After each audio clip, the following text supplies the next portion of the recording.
Right, so Dr. McGrath, one thing that I want to ask you about is patient recourse. So I'm very fortunate in the case that I've had two excellent results from two previous surgeries, and in my experience with my blog, a lot of people contact me and I've had excellent results, whether it's by the surgeon who did my first two procedures or by you or by others. And unfortunately in this case, a lot of people get bad results. And I wanted to ask you, what sort of recourse does a patient have if he does get a bad result? And is it possible that a patient can sue a doctor for a bad hair transplant result? Well, it's certainly possible. It's one of those things that obviously can be a little subjective and difficult. But I mean, obviously you could sue anybody for anything, and in a case when you're trying to do hair restoration, I think it really just comes down to the surgeon that you're working with. It's been my experience personally with myself in my own practice, and also with the surgeons that I know in the industry, particularly surgeons that are geared just towards doing hair restoration surgery, where that's all they do. And when I say surgeons that do nothing but hair restoration surgery, I mean doctors that are qualified to do all aspects of hair restoration surgery, not just the guy that runs a McGrath machine and brings technicians in to do the case. That to me is not really a surgeon who is dedicated to hair restoration surgery. I'm talking about a facility, an individual, most likely somebody who is board certified by the American Board of Hair Restoration Surgery, or at least is a diplomat of the American Board of Hair Restoration Surgery.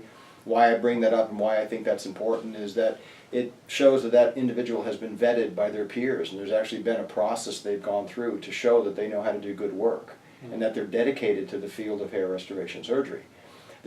Unfortunately, there's a lot of places out there that are just in it for the money. And I think you just have to be a little bit leery of that. You have to be aware as a patient. Those are some important things that you should be looking for. So as a simple answer to your question, yes, of course it's possible.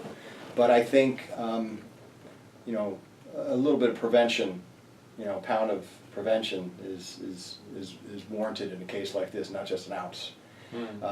Really do your homework, evaluate the facility, evaluate the surgeon, make sure that that's all they do is hair. Make sure that they're skilled in all aspects, both FUT and FUE. Make sure that they're the ones doing the work. That is not the technicians harvesting the hair. These are simple questions that can be asked, but it tells you a lot about what's going on with the practice. So yes, of course you could do that, but that's a very difficult road to take. And I from personal experience can tell you I've never had a lawsuit brought against me for anything to do with hair, of course.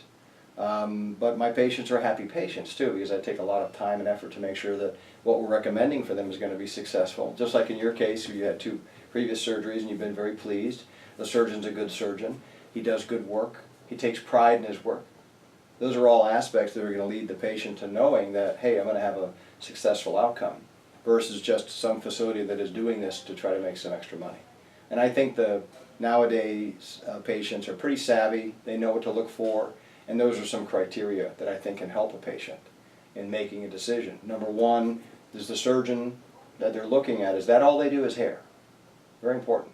Number two, are they skilled in all aspects of hair restoration surgery, both strip and FUE? Number three, do they offer any type of a guarantee? And I think it's very reasonable to ask, if you're going to be paying this amount of money, listen, what can I expect? And be able to see a number of before and after photos, be able to speak to patients that have had work done, have some history there. I think that's important. That's why I guarantee my work.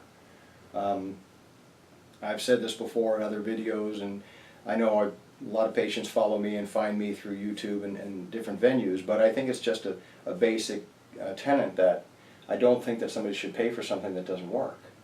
I don't think that's right, not just in what we do, but period. If you buy a product and the product doesn't work, I don't think you should have to pay for it. This is a lot of money patients are spending, and they deserve to have a reasonable idea of what their outcomes are going to look like, and what are the pros and cons. And I think good surgeons that do good work can provide good outcomes, because they're not going to do surgery on somebody that is a risky patient or is at risk for having a poor result. Most good surgeons won't do that.